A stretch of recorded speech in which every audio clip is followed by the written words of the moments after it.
This episode of Paradigm Profiles is called Mara Salvatrucha. Since the incident that took place at one of the federal USPs in Beaumont, Texas, between the Mexican Mafia and MS-13, over 120 federal USPs have remained on lockdown. The federal BOP is trying to devise a strategic plan that will minimize the possibility of a war erupting between these two groups. During the lockdown, the only movement that's been taking place has been showers, feeding, and what the institutions are calling mediation talks. This is basically when the institution allows some of the more influential members from both of these groups to come out and attempt to reach some kind of consensus that will avoid future issues. In essence, it's their way of holding peace talks. When this is done, the institution doesn't select what inmates will come out and take part in these negotiations. It allows the inmates to make these selections themselves. This ensures that the process is effective, and it just allows the inmates to exert some level of influence and control. It makes perfect sense though, because if you think about it, it would be counterproductive to have inmates who the institution identifies as being influential to come out and take part in this process if they're not going to be effective and if they're really not respected by the other inmates themselves. In other words, if they're considered to be influential by the institution but not influential by the inmates, then it kind of defeats the purpose. But when these so-called mediators come out, they usually select 3 or 4 from each group, and they go to talk about what has to happen in order to avoid the conflict from escalating. Sometimes it can't be worked out. Sometimes the issues are so complex that it's above being mediated. The only remedial option is to spill blood, especially in situations similar to what's going on between the M and Mara Salvatrucha. There's a full-scale war that's in play, and it's a war that involves the entire federal prison system. Leadership from these groups are the only ones with the ability to quell or stop this war. So if the green light comes from leadership in Florence Supermax, then other USPs like Leavenworth, Beaumont, Lompoc, Allenwood, Coleman, etc., don't have the ability to mediate.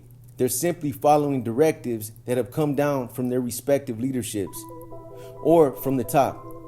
But sometimes when tensions rise behind a conflict that develops within a particular USP and is considered an isolated incident, then that means it's usually contained to that prison. So in situations like that, when these guys are trying to resolve an issue so that it doesn't continue to escalate, the negotiations can include anything from a debt being paid, some type of material possession being returned, or specific individuals being told that they have to leave the yard. Or they might even get hit or physically removed from the yard as an outward example that the perpetrator that's guilty of committing some type of action was rightfully dealt with.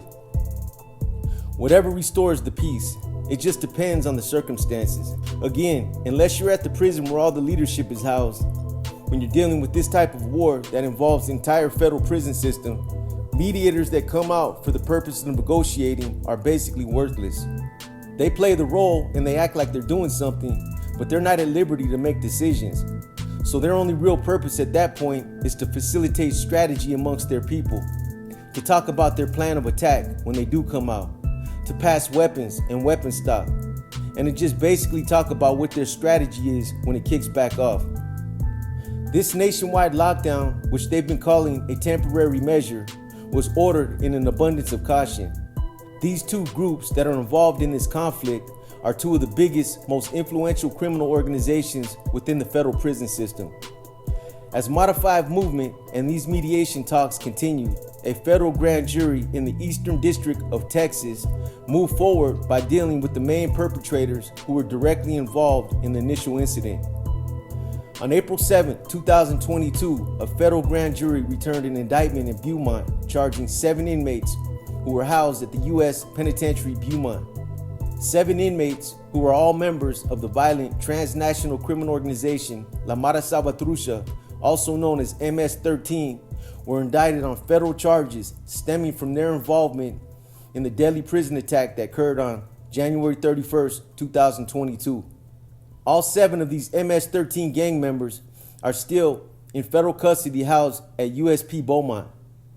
Those indicted were Juan Stocky Moreira from Maryland, Dimas Toro Granado from Georgia, Raul Decente Garon from Maryland, Larry Socio Navarrete from Arkansas, George Rama Parada from Virginia, Hector Cuevo Ramirez from Massachusetts, and Sergio Anytime Siberian from California.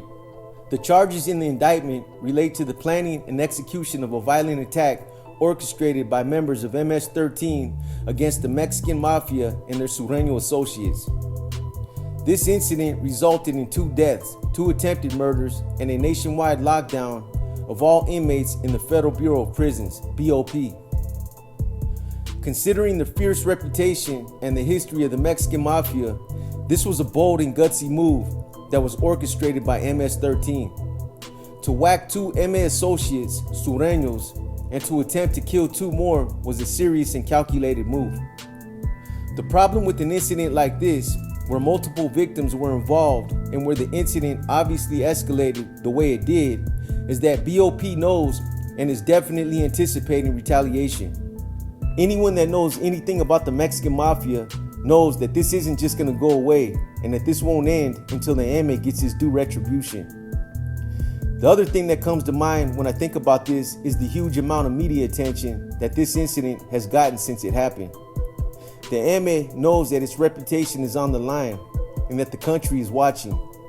When this incident first transpired, the details over why the conflict took place were sketchy. There were rumors about what it was behind that included disrespect, a gambling debt, question about the status of an MS-13 member who had possibly ran with the MA in the past, to the most credible possibility of it involving drug distribution rights within the prison. Rumors gave credence to the 2 groups being in conflict over drugs that were being sold in the prison that involved cutthroating the market, dropping prices, underhanded clientele stealing, and pressuring inmates to have their visitors run and smuggle the drugs in. But since the first details emerged, the BOP, with the direct assistance of the FBI, has spent the last 2 months investigating the incident by literally interviewing dozens and dozens of inmates. According to some of the news reports, the FBI actually served as a force multiplier and the lead investigative agency for this case immediately following the murders.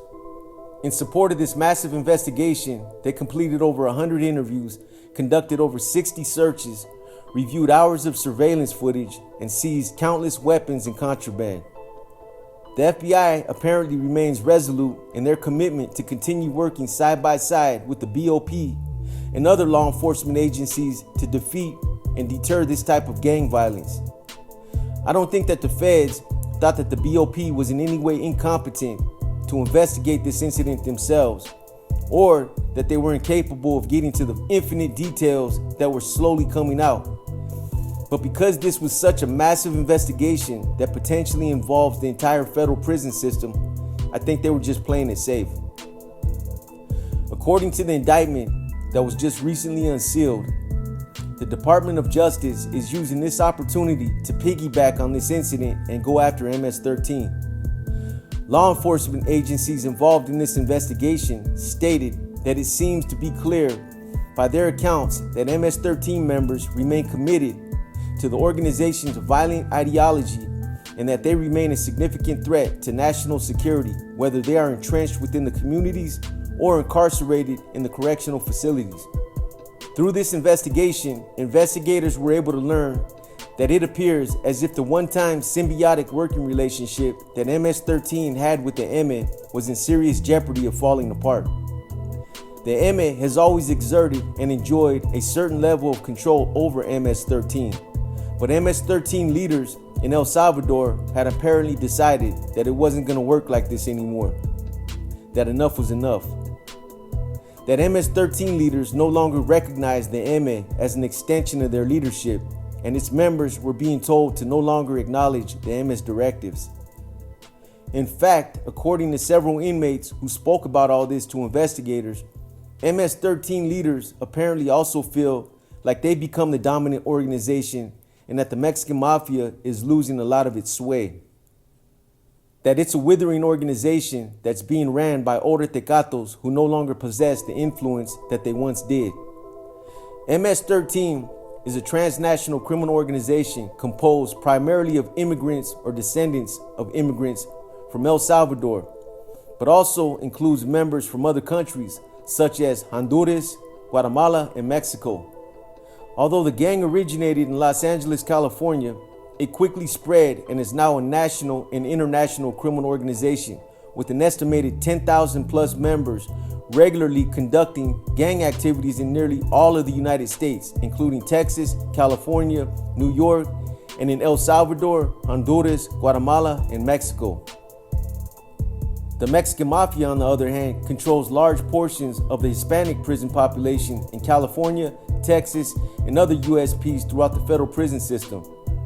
MS-13 has had a symbiotic relationship with both the Mexican Mafia and the Sureños, which is a close working relationship and association of Hispanic gangs. These gangs, in essence, pay tribute to the Mexican Mafia while incarcerated in federal and state prisons. In fact, to some of the other group segments out there, such as the Nuestra Familia and its Norteño following, MS-13 has always been perceived to be a close associate of the MS and an op that was always aligned with this Sureño following. This incident is a huge break in that close-knit alliance, and it's going to be interesting to see how it all plays out.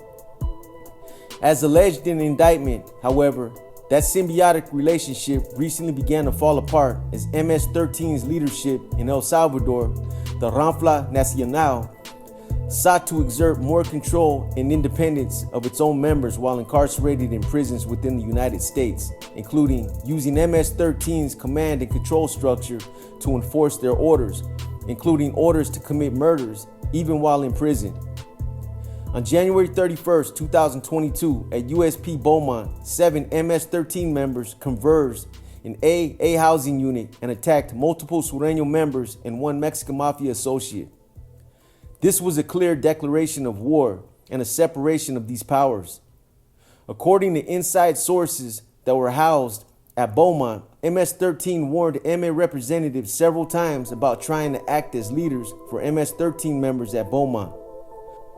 On the day of the incident, one of the victims, Guillermo Rios, an MA representative, attempted to admonish 3 MS-13 members behind an incident that apparently had taken place on the yard earlier that day. This came after several leaders of MS-13 warned Rios about attempting to discipline or admonish any MS-13 members.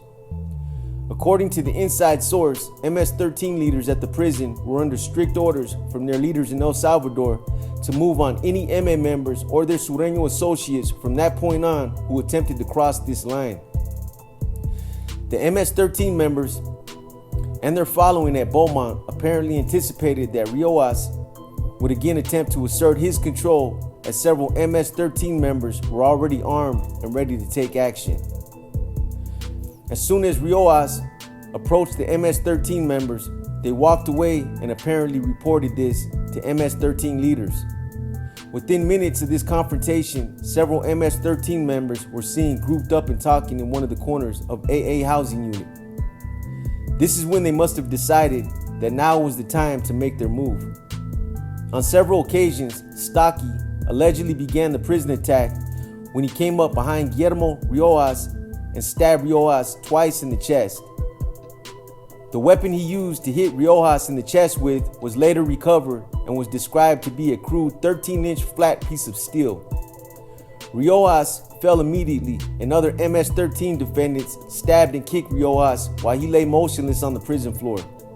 The MS-13 members that were a part of the hit squad then chased, cornered, beat, and repeatedly stabbed Andrew Pineda and other Sureño gang members. The prison attack lasted approximately 3 minutes. In less than 3 minutes, they killed Rios, the MA associate, Pineda, a Sureño, and then they also stabbed 2 other Sureños that were in the vicinity. Stocky, Toro, and Decente are all serving sentences of life imprisonment for their participation in other MS-13 crimes and committing murder in aid of racketeering in furtherance of MS-13.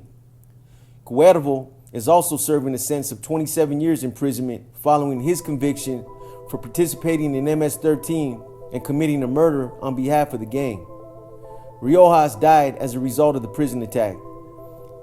He was inflicted with multiple stab wounds to his heart and lung. Likewise, Pineda died as a result of the prison attack. He suffered more than 45 distinct stab wounds to his body. Sureño member 1 was stabbed multiple times and taken to a hospital by emergency services as a result of the prison attack. Sureño member number 2 was also stabbed numerous times. Both victims ultimately survived the attack by the MS-13 defendants.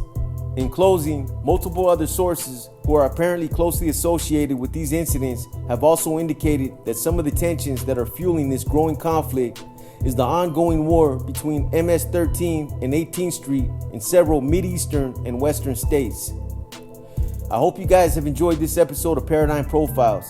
As I had mentioned to you guys the other night when we did our last live, we have a number of other short stories that we're going to be dropping this week on a variety of different topics, so be sure to watch out for them.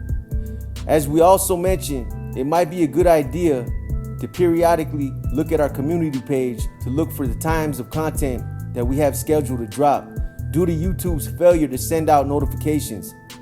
Also, don't forget, we have another raffle that we're tentatively conducting next week on either Saturday or Sunday.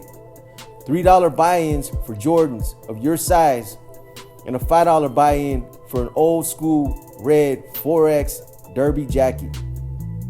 Good luck and get your tickets in. As always, we want to thank all our viewers and all our supporters for not only sticking with us, but for also helping to keep this channel a positive platform. As we always say, without you, the viewers, we would cease to exist.